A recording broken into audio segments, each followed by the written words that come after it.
Yes, well, I'd like to pick up actually on what Sue's just been saying, because it leads into what I want to handle. And this is that traditional language learning has tended to be isolated in part of the curriculum, whereas in fact first language learning is part of the whole school policy.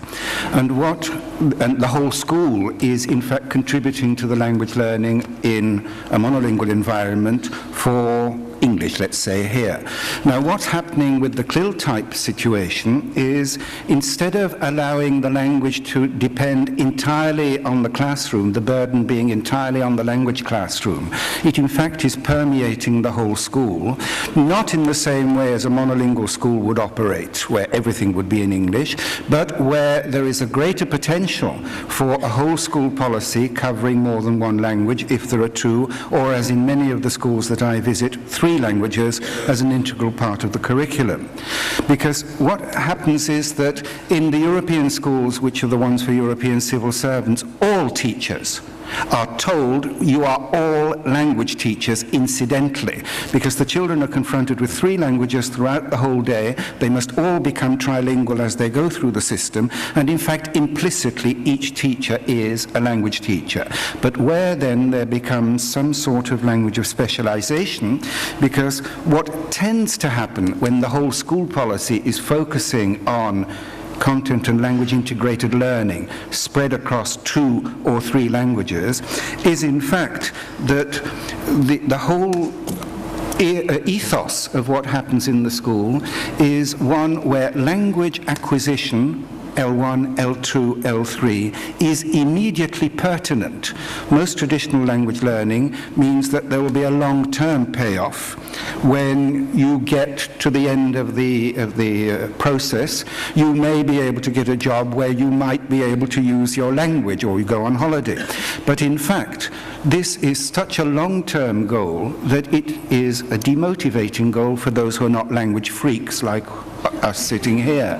And then what happens is that once you've created this immediate reward or immediate pertinence for the effort put in the language learning, because it's going to be used in the content lesson, you will find it overcomes the motivating problem that has been encountered in traditional monolingual environments where there are language lessons as separate and not part of the whole thing. And then what you notice is there is far more collaboration, as has already been mentioned, between the content teachers and the language teachers, because it is perceived as part of a whole school policy. And this then allows both types of specialists to in fact come forward as saying, you know, I've got something that my training, my degree, my qualifications, my linguistic skills can contribute, and you've got something from your training in the content matter and so on, where they can complement each other. Because what we've noticed when I've looked at different types of schools and the language lessons and the content lessons is, on the whole, now this is a simplification I know, the language teachers tend to concentrate, not exclusively, on accuracy, on precision. And the content teachers tend to concentrate on, in fact, more fluent exchanges. Now, I say tend, don't attack me for saying we do both, because we know they do. But what happens is that in the content lesson, the need for the target language and the structures that are specific to the particular subject that were illustrated by Sue are immediately pertinent. There is a reward at putting in the effort to acquire these things, and this gradually builds up confidence. And this confidence then, in a very natural way, enables the pupils to, in fact, increase their risk-taking on producing connected discourse, because that is the most difficult thing to produce. Connected discourse, either in speech or in writing, can only be stimulated artificially or semi-artificially in the language lesson exclusively. But if you've got the two complementing each other, you've got the concentration on the accuracy in primarily, not exclusively, in the language part, and you've got the natural pushing forward to risk-taking at connected discourse, written and spoken, in the content matter. And this is, in fact, what we've seen happened in the European schools, where they're all getting 3 languages spread across the curriculum. I would also like to point out that there are all-round gains when this operates efficiently, because the new skills in the content matter are acquired partially through the other language, the language, in your case, English, that is being taught, but is providing more varied, increased, more motivating opportunities because of the immediate pertinence, the immediate feedback, reward, satisfaction that's got. And in looking and analysing at what happens in large countries, where there are large-scale bilingual and trilingual programs, we've noticed that the way the children operate on tests differs slightly on which language the test is being taken in.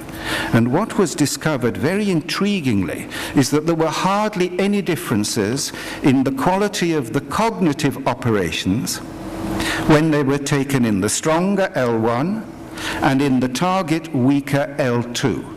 Now, what we were looking at here was obviously language skills. Well, if you've got a CLIL-type program, there is more opportunity, it's more immediately pertinent, and the language skills develop well, better than in the exclusive language lesson.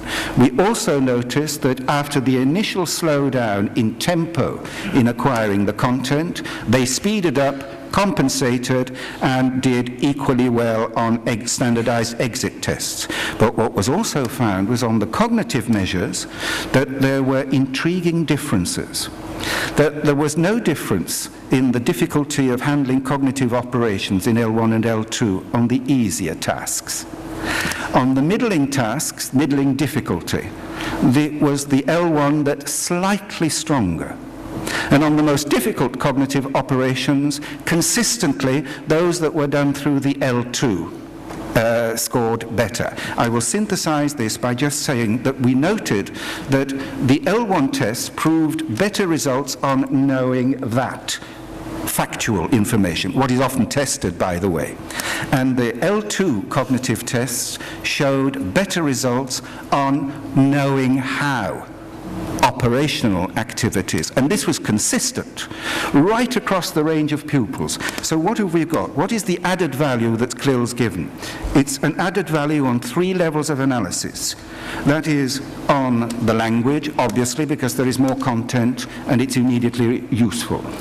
On content, because it was at no cost to the content, and on cognitive operations, particularly on the more difficult ones, where, in fact, because they had to slow down and concentrate, they didn't rely on impressionistics.